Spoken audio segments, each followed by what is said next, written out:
You know the story. The legendary Pied Piper, with his magical flute, luring away pesky rats. A cheerful fairy tale, right? A whimsical children's story.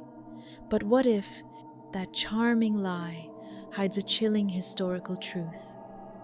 This isn't just folklore, not a simple cautionary tale. This is about 130 real children who vanished from Hamelin in 1284 without a single trace. They were simply gone. A 700-year-old mystery, far darker, more disturbing than any fairy tale. Welcome to the real story, the horrifying truth. Imagine Hamelin, a bustling medieval town. The year was 1284. It was July 26th, an ordinary summer day. Life here was prosperous, trade flourishing. Its narrow streets buzzed with activity. Children played innocently in the sun-drenched squares.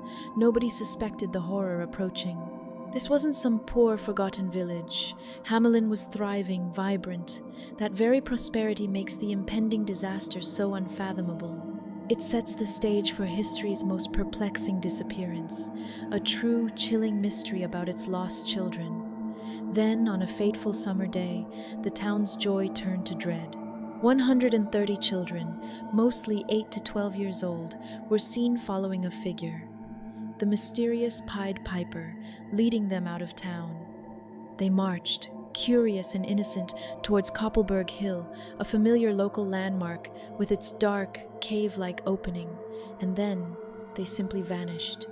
All 130 children, gone. No trace was ever found. No bodies, no belongings, no ransom demands arrived. Just an eerie, profound silence where children's laughter once echoed. Hamelin was left in shock. A chilling, unsolved mystery. Unlike other disasters, this event wasn't widely known. No immediate widespread chronicles. It stayed local for a long time. Whispers in Hamelin town. The first written record emerged a century later, around the year 1384, found in Hamelin's own chronicle, a local chronicler's entry. He detailed the terrible tragedy, confirmed the specific year 1284, mentioned the specific street. The children simply vanished. This wasn't some quick note. It was a deep, painful memory, passed down through generations, etched into the town's history. A century of silence before the stone spoke, because the town never forgot. Its oldest memory wasn't written. It was made of glass and light, a stained glass window set in Hamelin's church, created around the year 1300. Only 16 years after, it showed the piper in his colors, leading children dressed in white, a memorial, not a fairy tale. Made by those who remembered. The window is gone now, destroyed long ago, but its image survived in old texts. A town does not mourn a legend, it mourns its real lost children. But here's a twist: the famous rat catcher we know? He wasn't always part of the story. Surprisingly, the rats arrived much later, not until the 16th century. In fact, centuries after the children vanished. This detail emerged slowly.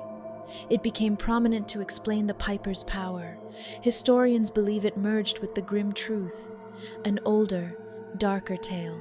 Perhaps to make it palatable, easier to swallow, a magical explanation for a horrific event.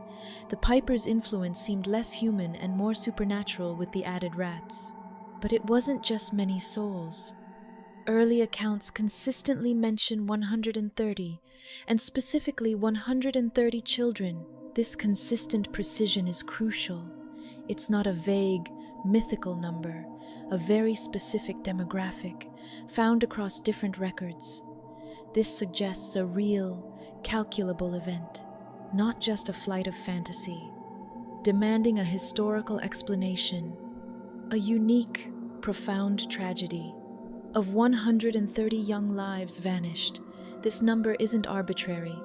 It points to something concrete, a specific loss, not a metaphor, but a precise count that persisted for centuries, an undeniable historical detail, calling for answers even today. many historians propose, the piper was no magical figure. Instead, he was a recruiter for a vast movement, the Ostsiedlung, German eastward settlement, a period of expansion, seeking new lands in Eastern Europe. Young adults, not children, were lured by promises of fertile land and a prosperous life, leaving Hamelin behind for new opportunities. They simply migrated, voluntarily seeking a future, a rational, economic explanation for the vanished children. The Piper, a guide to new beginnings. But what if the Piper was just a story? Maybe a silent killer struck Hamelin. A catastrophic disease, perhaps. An unknown localized epidemic, targeting only the young, wiping out the town's youth. Medieval records are scarce. Such an outbreak might go unrecorded, especially if it struck fast. No official diagnoses existed.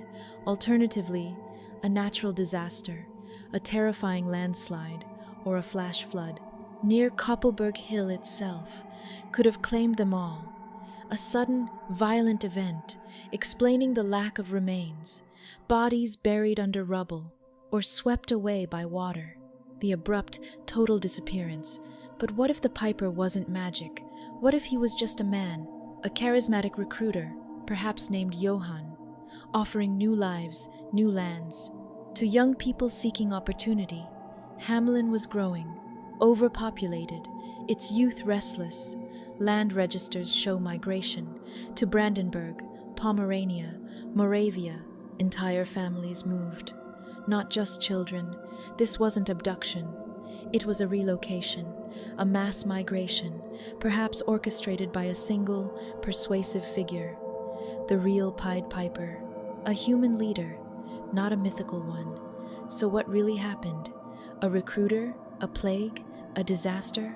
Or something worse? The truth was never found, buried under 7 centuries.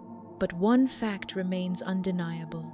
On that summer day, Hamelin lost its children, 130 of them, and the street they walked down still carries their silence.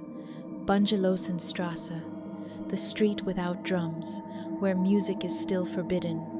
To this very day, no song, no dance.